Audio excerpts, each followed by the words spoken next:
Professeur Emmanuel Hirsch, bonjour. Bonjour Jean-Jacques Bourdin. Merci d'être avec nous. J'aime bien quand vous venez, c'est la seconde fois en un mois.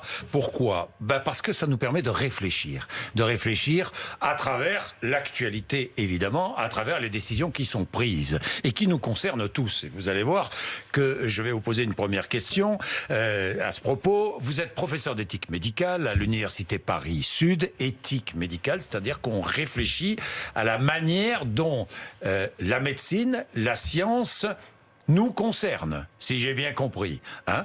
Et moi, j'ai une première question à vous poser. Est-ce qu'aujourd'hui, nos vies ne sont pas entre les mains des scientifiques, des médecins? Est-ce que nous ne sommes pas prisonniers de l'avis médical? Merci d'abord de me réinviter. Et je suis content de répondre à cette question parce que Michel Foucault parlait du biopouvoir en quelque sorte, c'est-à-dire comment effectivement on exerce un pouvoir sur les corps et sur les personnes à travers une certaine forme de dépendance à la médecine.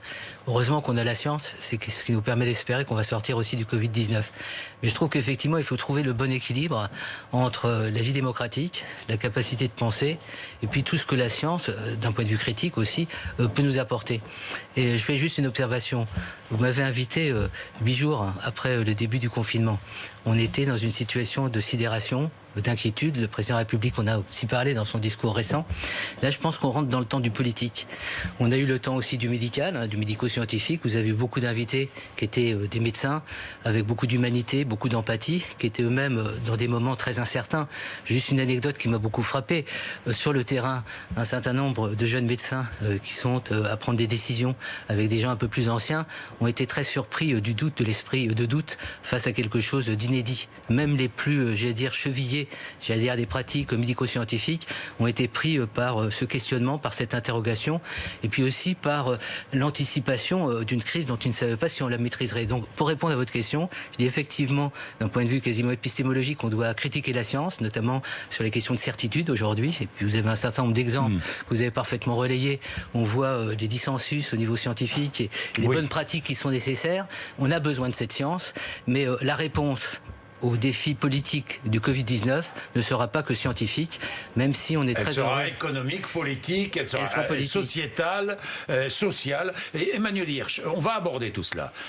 Mais on est un peu perdu. Parce que les avis médicaux, il y a eu cette polémique autour des travaux du professeur Raoult à Marseille, mais il y en a eu d'autres. Il y a des pistes qui sont lancées partout pour trouver un traitement, pour, dans le futur, trouver un vaccin. J'ai l'impression que le grand public est un peu perdu avec toutes ces informations qui arrivent de tous les côtés, professeur Hirsch. D'abord parce qu'on vit en direct une pandémie. Oui. Dans l'histoire de l'humanité, on n'a jamais vécu en direct une pandémie. Oui, ça c'est vrai. Vous avez, on vit une pandémie en direct. Mais oui, avec des médias qui vont jusqu'à scruter dans les services ce qui se passe, avec des moyens qu'on n'avait pas autrefois, avec l'intimité qui est dévoilée puisque les gens répondent à vos questions de chez eux. Donc on est dans une espèce de proximité. Il y a toute une espèce de dramaturgie. Mais juste pour répondre à votre question d'une manière précise, moi j'ai l'impression qu'aujourd'hui, on est dans un moment assez particulier parce que les gens, dans le confinement, ne sont pas confinés intellectuellement. C'est-à-dire, le confinement, c'est aussi un moyen de penser, de réfléchir. On a aujourd'hui, parce qu'on est disponible, accès à toutes sortes d'informations. La vraie question, c'est comment serrer dans ces informations, comment hiérarchiser. Donc, il y a un travail de pédagogie. Et je trouve qu'aujourd'hui, on a peut-être un déficit en termes de pédagogie politique. Tous les médecins scientifiques que vous avez, par exemple, sur BFM reçus, ont été extrêmement pédagogues. Ils ont dit leurs incertitudes, ils ont dit leurs doutes. Les gens, ils ont besoin dans l'immédiat de savoir est-ce qu'ils vont vivre ou mourir. C'est en ces termes que les choses se posent. Donc il y a une impatience à savoir, alors que le temps de la science est un temps qui demande... et on l'a vu. En plus, le fait de manipuler l'opinion publique, comme c'est fait aujourd'hui, il y a des stratégies. Il y a ce face-à-face. D'un côté, l'opinion publique qui veut savoir, qui est impatiente, et de l'autre côté, le temps scientifique qui est plus long. La même chose aussi du temps politique. Et je trouve que c'est un défi aujourd'hui d'être responsable politique, de prendre des décisions dans un contexte d'incertitude. Alors justement, décision prise par le président de la République, 11 mai, fin du confinement. Enfin, pour l'instant, il y a une date, le 11 mai. Est-ce qu'on peut décider d'une fin de confinement autrement que selon le prisme sanitaire? Je veux dire, il faut être clair. Est-ce que cette décision est prise pour des raisons purement sanitaires ou aussi pour des raisons économiques. D'abord, Jean-Jacques Bourdin, fin du confinement, si fin du confinement il y a, c'est pas fin du Covid-19. Non. C'est-à-dire, on sait que cette menace pandémique, elle est pérenne. Si c'est pas aujourd'hui le Covid-19, ça sera demain autre chose. Donc, je pense qu'il y a beaucoup de choses à prendre en compte. D'abord, il y a le Conseil du Covid-19, auprès du Président de la République, qui, le 2 avril dernier, a rendu un rapport très très intéressant sur l'après-situation de confinement. D'abord, sur le confinement et les conséquences aujourd'hui du confinement. Vous savez, en matière d'éthique, on dit toujours il y a les finalités et les conséquences. La finalité, c'était de permettre aux services de réanimation de pouvoir accueillir des personnes d'une manière un peu normale. Ils ont été dans une réactivité tout à fait impressionnante. On pourra en reparler. Cette agilité de la réactivité, j'ai les agents de terrain et j'aimerais en dire un mot tout à l'heure. Mais ce qui est intéressant aujourd'hui, et à mon avis qui est fondamental, c'est qu'on se trouve dans un deuxième temps. Et ce deuxième temps, par rapport à la question que vous me posez, est un temps de mobilisation des intelligences, et il faudra voir de quelle manière on Alors va on va en parler, mais je voudrais que vous me répondiez à ça. Est-ce que, je complète ma question, le 11 mai, l'école progressivement, parce que le mot, on n'a pas oublié le mot, mais le mot est essentiel, reprendra progressivement le 11 mai. Mais dites-moi, le retour à l'école, pourquoi ne pas dire que le retour à l'école est en partie dicté par la reprise du travail nécessaire à l'économie? Pourquoi ne pas le reconnaître et le dire? Bourdin, je me suis juste interrompu sur le point donc du Conseil du Président, le Conseil qui a rendu un avis très intéressant sur les conséquences du confinement. À un moment donné, est-ce qu'un confinement est tenable du point de vue de l'impact que ça a sur les personnes? Ça, c'est un point à prendre en considération. Vous regardez les aspects économiques, ils sont fondamentaux, mais les aspects humains, les aspects psychologiques, sociaux, sociétaux, ne serait-ce qu'en matière, par exemple, de psychiatrie. Mais j'étais sensible à un fait, c'est que quand le président est intervenu, il a cité la Déclaration des droits de l'homme et du citoyen, donc un texte politique fort qui parle aussi d'égalité de justice. En fin de compte, on s'est rendu compte que le confinement, c'était aussi accentuer des précarités, des injustices. Il y a le confinement des gens qui sont dans leur appartement. Il ne faut pas oublier qu'il y a plus d'1 600 000 personnes qui sont dans des conditions précaires dans leur appartement. Il y a 200 000 personnes qui sont sans abri. Et ces éléments de la justice sont à prendre en compte. Pourquoi je me permettais de faire référence au document du 2 avril que j'invite les téléspectateurs à voir? Parce qu'ils abordent la question du confinement en prison. Ils abordent la question du confinement dans les EHPAD. Il y a des conséquences aujourd'hui à prendre en compte. Pour revenir sur la question de l'école, moi je pense que le politique a arbitré d'une manière délicate entre un certain nombre de paramètres, trouver le bon équilibre. On a besoin d'une continuité de la vie publique. Dans l'argument que le président de la République a présenté, je trouve que c'est un argument très recevable. C'est l'injustice pour des enfants qui se retrouvent dans un environnement qui n'est pas peut-être le plus favorable en termes de justice à l'accès à la culture. Oui, je penserai à l'enseignement professionnel. Qui demande d'ailleurs le retour à l'école. Vous voyez, ce que je trouve tout à fait extraordinaire d'un point de vue politique, c'est cette attention dans le discours politique. On nous parle de vulnérabilité comme on n'en a jamais parlé. On nous parle des âgés, des personnes, de nos aînés, comme on n'en a jamais parlé. Oui, on les avait oubliés. Oui, tout un ensemble d'éléments fondamentaux de ce qui fait société font aujourd'hui surface. Et il y a une attention, je pense que le président de la République, le gouvernement et un certain nombre de responsables politiques commencent à découvrir ce qu'est notre société. C'est-à-dire, c'est cette dimension qui me plaît. C'est-à-dire que apparaît cette société qui était souvent invisible, cette société qui d'une certaine manière structure une démocratie. Elle est en train de dire, y compris au chef de l'État, mais écoutez, on n'est pas si mauvais que ça. Regardez les capacités qu'on a développées. Et souvent, et dans puis, un contexte... entre nous, la privation de liberté n'est pas acceptable très longtemps, non plus, Emmanuel Hirsch. Alors la question, est-ce que la contention, c'est uniquement la privation de liberté? Moi, je pense que la contention, c'est préserver nos libertés pour qu'elles aient un futur. C'est-à-dire, quand tu as un intérêt vital, et les gens l'ont compris, ils se sont responsabilisés, ils savent très très bien que c'est une parenthèse, et dans cette parenthèse, des gens ont la capacité de réfléchir, d'intervenir par rapport à l'essentiel. Ça va renouveler aussi, ça va enrichir ce que sera le demain, l'après de notre Covid-19. Donc, vous voyez, la question de la liberté, à mon avis, c'est plutôt la question de la responsabilité qui me semble intéressant. L'altérité, c'est-à-dire comment les uns et les autres sont responsables. Permettez-moi une anecdote qui m'a frappé. Dans plusieurs EHPAD, ils ont mis en place des groupes de travail, des groupes de parole avec des résidents. Ils sont interrogés sur le fait qu'il y a eu, entre guillemets, une sélection, finalement, par l'âge. Quelquefois, en tous les cas, c'est apparu comme ça, même si c'est plus subtil. Et certaines personnes âgées ont dit, après tout, est-ce que c'est pas aussi une manière de démontrer qu'on est soucieux de la démocratie et de tous, que dire non pas on se sacrifie, mais on n'est pas prioritaire. C'est-à-dire vous avez des réflexions absolument insoupçonnées qui sont intervenues dans des lieux de la société où on ne pensait pas qu'il y avait toute cette vivacité d'esprit, ne serait-ce que par rapport à ce qu'est la vie de la démocratie, par rapport à nos solidarités. Il faut être attentif, c'est-à-dire on a aujourd'hui, c'est pas, un sondage, on a une démonstration concrète de ce qu'est une démocratie. C'est-à-dire face à un péril qui a été finalement vu d'une manière assez improvisée, d'une certaine manière, qu'on n'a pas anticipé, il y a une réactivité formidable. Je pense qu'il faut la prendre très au sérieux. Et c'est pour ça que l'après, quand on va parler de l'après, le déconfinement. Quand on parle de sortir du déconfinement, si déconfinement il y a, à mon avis, il n'y aura pas réellement déconfinement, parce qu'on est imbibé de la réalité, des menaces, des peurs. Et il faut retrouver maintenant de la liberté, de l'autonomie, à travers notamment des choix démocratiques, des arbitrages qui doivent être, à mon avis, pluralistes et qui doivent associer les citoyens. Oui. Vous voyez, ça m'a beaucoup frappé. Juste un point, il y a Cédric O, qui est intervenu hier pour parler de l'approche au niveau de l'appli. Vous savez qu'il y a une appli Stop Covid qui va se développer. Donc il en a parlé aux parlementaires.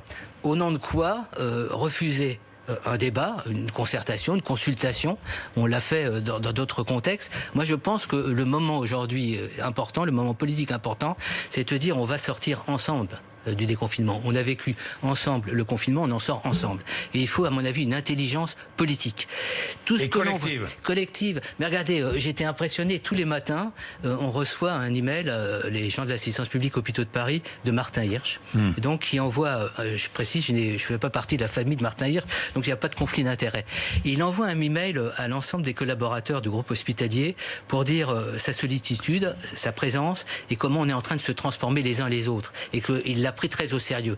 Donc je pense que cette manière d'aborder d'une manière non institutionnelle, d'une manière proximité, d'une manière on partage une expérience qui nous regroupe. Oui, et juste un point aussi, on partage tous aujourd'hui l'expérience du Covid. C'est ce qui nous est commun.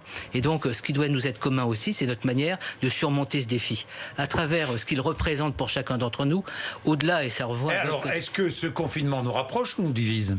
Moi, franchement, je pense que le confinement nous rapproche, parce qu'il nous rend conscient qu'on est ensemble, qu'on est une société, que les politiques ont des responsabilités, et regardez à quel point... Enfin, les politiques nous disent tous rien ne sera plus comme avant. Oui, mais leurs discours sont les mêmes qu'avant. Hein. Attendez, vous les connaissez davantage que moi, vous les recevez. Moi, j'ai pas cette culture. Moi, je suis un citoyen qui s'exprime avec mes convictions. Mais j'ai l'impression, en tous les cas, que dans le discours des responsables politiques aujourd'hui, ceux qui nous gouvernent, il y a une empathie, il y a une sensibilité à des domaines qui n'étaient pas considérés comme les plus importants. Nous verrons s'ils seront suivis des faits. C'est pour ça que je dis que c'est aussi à la société d'accompagner maintenant les mesures, les dispositifs. Et elle a une part à jouer. Je veux dire, on ne va pas mettre sur la touche celles et ceux qui ont permis à la société de survivre. Juste un point.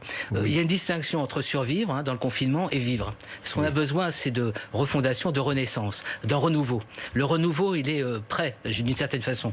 Et donc, vous voyez, un sujet qui va... là, vous êtes optimiste. Moi, je vois des fractures. Réaliste. Je vois des fractures aussi dans ce confinement. Beaucoup de fractures dans notre société. Ce que vous dites est l'évidence. C'est les conséquences... Quand vous avez un jardin et une maison, c'est plus facile que d'être confiné dans un appartement avec 4 enfants. Vous ne pouvez pas le dire davantage que moi. Regardez le site de l'Espace Éthique, on a fait toutes les analyses sur les conséquences. Là, ça pose des problèmes éthiques aussi. De responsabilité, effectivement, d'accompagnement. Mais est-ce qu'on a pu anticiper? Je vois que maintenant qu'on commence à avoir des données précises au niveau de ce qui se passe, regardez dans le domaine psychiatrique, dans le domaine de l'isolement, l'enfermement, pour des personnes en situation de handicap, enfin tout a été sérieux. Je veux dire, il y a eu la montée en puissance d'une société qu'on ne voyait pas. Savait-on aujourd'hui qu'il y avait 490 000 personnes qui étaient en situation de handicap? Savait-on qu'il y avait 2 100 000 personnes qui ont plus de 85 ans et que 790 000 sont dans les EHPAD?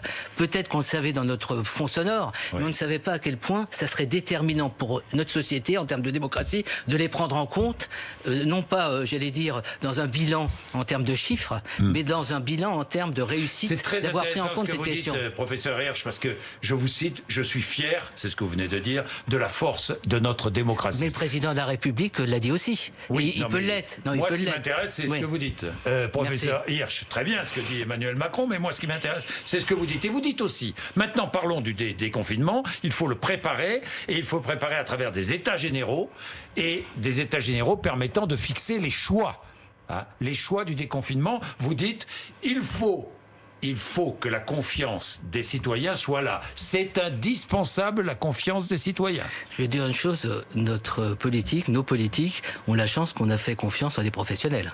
Oui. Il y a des militants associatifs. Oui. Si on n'avait pas eu cette confiance des personnes qui travaillent dans les EHPAD, cette confiance dans les personnes qui sont dans les hôpitaux publics ou privés, si on n'avait pas eu cette confiance, la société serait déjà délitée. Donc l'après, j'allais dire Covid-19, j'allais dire dans la partie où on se déconfine, hein, d'une certaine manière, même si l'expression va être, à mon avis, avec un enjeu fondamental de la confiance. Ça veut dire l'adhésion. On était dans un moment, me semble-t-il, de sidération, où on était tellement dans la terreur qu'on acceptait effectivement des mesures qui étaient protectrices, quelquefois avec un discours paternaliste qu'on pourra discuter, mais je dis qu'on rentre dans un autre moment. Et je pense que, et c'est ça peut-être ce qui est l'aspect positif du confinement, les gens ont réfléchi, les gens ont écouté, les gens ont parlé, les gens ont échangé, les gens ont médité. Donc je pense que même les personnes que vous avez évoquées qui sont en situation de vulnérabilité sociale, c'est vrai que si on est à 5 personnes dans un appartement de 20 mètres carrés, qu'il faut faire des études, qu'il faut arriver à faire face, toutes ces questions ont été abordées d'une manière tout à fait concrète. La vraie question que je me pose dans la partie des confinements, c'est la différence qu'il y a, vous savez, on dit toujours entre le curatif et le palliatif. Il y a un certain nombre de mesures qui se sont imposées, qui font que la société croit encore, est encore équilibrée, mais il y aura l'après, et l'après peut être dramatique, même pour notre démocratie. Donc je dis qu'il faut associer, me semble-t-il, parce que il y aura la déroute. Là, on est dans un moment où les gens étaient, j'allais dire, dans la tension. Une mobilisation. Ils étaient dans une mobilisation, il n'y avait pas le temps de penser à l'après, il y avait l'urgence immédiate. Voilà. On fait, puis on verra après. Mais après, les choses vont se décanter. Et on voyait déjà dans le discours et même dans les émissions que vous faites, des gens qui commencent à poser des récriminations à l'égard pourquoi on n'a pas fait ceci, pourquoi on n'a pas fait cela. Juste un exemple précis. On en discutait hier. Vous savez que dans les établissements hospitaliers, notamment, on a mis en place des groupes pour conseiller les médecins dans la décision. Et donc, lorsqu'il y a des arbitrages délicats, parce qu'on manquait à un moment donné peut-être de possibilités, il faut bien arriver à avoir une argumentation qui soit tout à fait claire. Mais vous avez déjà des personnes qui contactent les pouvoirs publics en disant « Pourquoi vous n'avez pas réanimé mon frère, ma mère, ma sœur ?» Une question, vous voyez, tout à fait importante qui aurait pu être mieux débattue, me semble-t-il, et qui peut être débattue maintenant, c'est, vous voyez, ça a été évoqué par le président de la République. Il y a eu un décret le 1er avril sur les obsèques, sur le funéraire. Vous voyez à quel point notre société a été bouleversée par les victimes, les morts du Covid-19, par le fait qu'on ne pouvait pas respecter un certain nombre de rites. Et dans les moments probablement les plus douloureux, parce que cette irruption de la pandémie a désarticulé des familles, il y a des familles où il y a plusieurs victimes de la pandémie. Le fait de ne pas pouvoir rendre cet hommage était quelque chose de profond. Et pourquoi je trouve que c'est intéressant? Parce que vous avez des services hospitaliers qui n'ont pas tenu véritablement compte des prescriptions et qui ont dit effectivement c'est quand même plus important que la famille soit auprès de l'être cher, donc on va l'équiper pour. Dans les chambres mortuaires, voire dans les funéraires, ils ont dérogé aux grands principes. Et vous voyez, sur des domaines extrêmement sensibles, là, l'État a encore à comprendre ce que sont les valeurs, j'allais dire, d'une société, d'un point de vue anthropologique, d'un point de vue sociologique. Là, on est en train de faire, en direct et sur un temps court, on est en train de faire la démonstration de ce que sont les questions essentielles peut-être de notre démocratie. L'économique est fondamentale, hein, mais le vivre avec, le respect de l'autre, ces valeurs qui aujourd'hui sont constitutives de ce qu'est une société, elles sont avivées. Et c'est pour ça que je suis extrêmement optimiste. Je suis optimiste pour autant maintenant qu'il y ait de la concertation.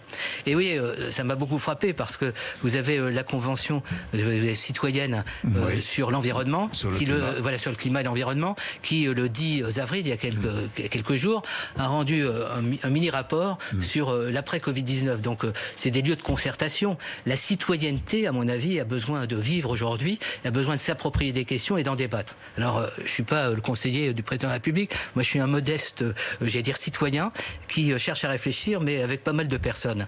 Nous, on va lancer, par exemple, lundi prochain, un site qui sera dédié à toutes ces questions d'éthique, donc qui vont aborder les questions éthiques pandémie.com, et on va créer du débat. C'est-à-dire, non pas que c'est pas aux politiques de décider. On a une représentation parlementaire, on a des gens qui décident. Mais dans leur argumentation, ils doivent prendre en compte un certain nombre de points qui sont des positionnements. Donc, le Comité consultatif national d'éthique avait fait, rappelez-vous, pour les États généraux de la bioéthique, un travail remarquable où sur le site, on présentait un sujet. Est-ce que vous êtes pour ou contre? Mais avec une argumentation. l'argumentation. C'est pas est-ce que vous êtes pour ou contre le fait de mettre une molécule, vous connaissez rien, c'est le débat qu'on a fait avec des sondages sur le marché. Mais je pense qu'il faut qu'on ait cette finesse aujourd'hui, cette justesse, et à mon avis, à tous les niveaux de l'État, on doit avoir ce désir de concertation.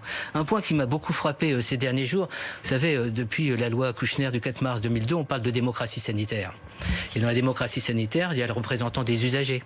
Et ce qui m'a beaucoup frappé, c'est que certaines instances de décision éthique ont intégré dans leur arbitrage les usagers, c'est-à-dire les représentants de la société, dont on considérait que c'était trop sérieux pour faire appel à eux. Donc on parle de démocratie sanitaire et ça revient à la première question que vous avez posée. Moi je pense que le temps, c'est le temps du politique, le temps de la démocratie. On a besoin de la science. Et regardez quelque chose qui m'a beaucoup impressionné, il y a eu quand même une réactivité. L'Agence nationale de recherche a débloqué 14,5 millions pour de la recherche en sciences humaines et sociales et en recherche fondamentale. Tout ça pour éclairer aussi les politiques dans les mois qui viennent. Mais dans l'immédiate, il faut prendre des décisions importantes. Un point par exemple, moi que je trouve quelque chose qui m'a beaucoup frappé, on a besoin de penser et donc malheureusement les grands festivals qui devaient avoir lieu cet été, donc la culture, la pensée, les moments de convivialité, par la nécessité des choses, ont été abolis. Est-ce qu'il n'y a pas une manière de trouver une alternative, j'allais dire, sur le site de la Comédie Française, vous avez des rediffusions. Est-ce qu'avec le numérique, vous savez, vous avez maintenant aujourd'hui des obsèques qui sont retransmis en direct, etc. Je pense qu'il ne faut pas qu'on reste figé en disant on coupe la culture, on coupe la réflexion. On a besoin des intellectuels, on a besoin des poètes, on a besoin des artistes plus que jamais. On a besoin de cette beauté. Dans certains services hospitaliers, ils ont fait venir des musiciens. C'est-à-dire dans des moments de difficulté, dans des moments où des gens sont endeuillés, on a besoin aussi de se dire qu'il y a un espoir et de la pensée. Et c'est là la vraie liberté. C'est pour ça que je suis assez sensible au fait que finalement on ait d'une manière un peu rapide révoqué la possibilité d'avoir des festivals, pour prendre ces exemples précis, alors qu'on s'est attaché à ce que le Tour de France ait lieu au mois de septembre. J'ai rien contre cette affaire. Mais la convivialité, le vivre ensemble, le vivre avec, doivent aussi s'incarner à travers des événements, en tenant compte effectivement de tous les principes de précaution qu'on a évoqués. Merci, professeur Hirsch. Merci beaucoup, professeur d'éthique médicale à l'université Paris-Sud. Merci d'être venu nous voir. Ça fait du bien de réfléchir un peu. Merci de me le permettre. Non, mais ça fait du bien de réfléchir à cette crise. On est embarqué dans ce mouvement collectif. Donc, parfois... si on se pose, c'est pas mal. C'est bien d'être dans une société qui pense. Oui, qui pense. Merci beaucoup, professeur Hirsch. Il est 8h55, vous êtes sur RMC et BFM TV.